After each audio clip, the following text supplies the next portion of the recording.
What's up? Welcome back to wisdom.wav. I'm Jacob, and I'm excited to continue this journey with you. I started this journey thinking about my children, thinking about what it would look like if I could just record wisdom for my children as they get older.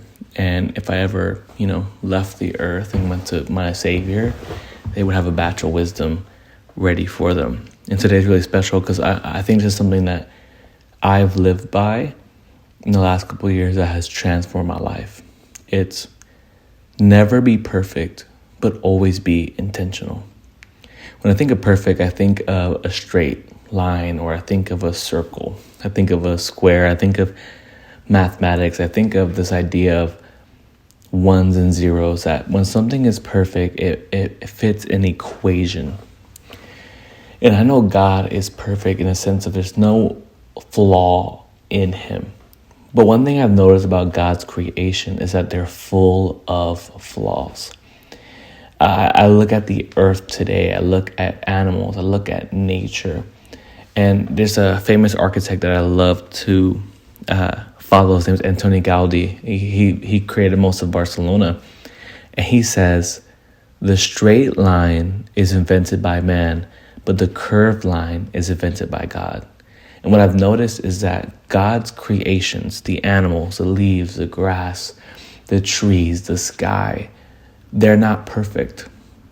No leaves are two the same. No tree branches are the exact same length. No blades of grass are the same. Matter of fact, it's their imperfections that makes them beautiful. And what I saw in God is that what he creates is good. It's not perfect, but it's intentional. God creates with intention. And what I want for us, the wisdom is, our goal in life is that everything we create, everything that we lead, everything our hands are placed on, we have a deep intention by how we create them and why they are created.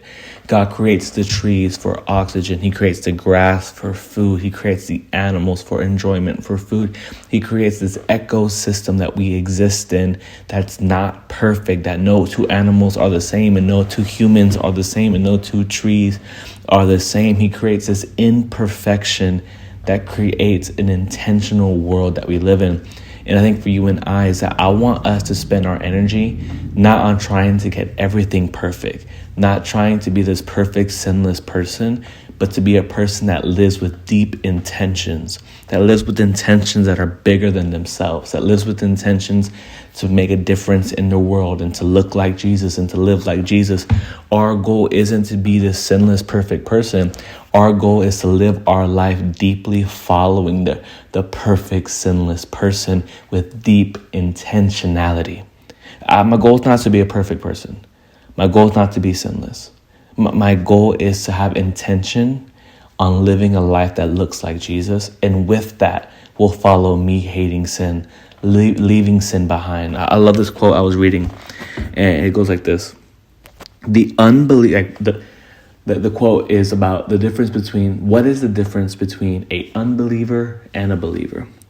The unbeliever willingly clings to sin, while the believer has sin try to cling to them against their will. I love this. The unbeliever loves their sin and enjoys their sin and walks life living and clinging and holding on to sin, while the believer, though is not perfect, live with intention, following Jesus, running after Jesus, and sin is chasing them down. And what I want us to know is that this is not our fault that sin is pursuing us, but it is our responsibility to live intentionally like Jesus and hate sin and fight our fight to be able to fight this fight of sin. And I think for the ones listening who struggle with perfection or standards and all these things, I want us to live a life free of those things. But we are bound by deep intentionality when it comes to creating, following Jesus, our lives, our standards, and our convictions. Later.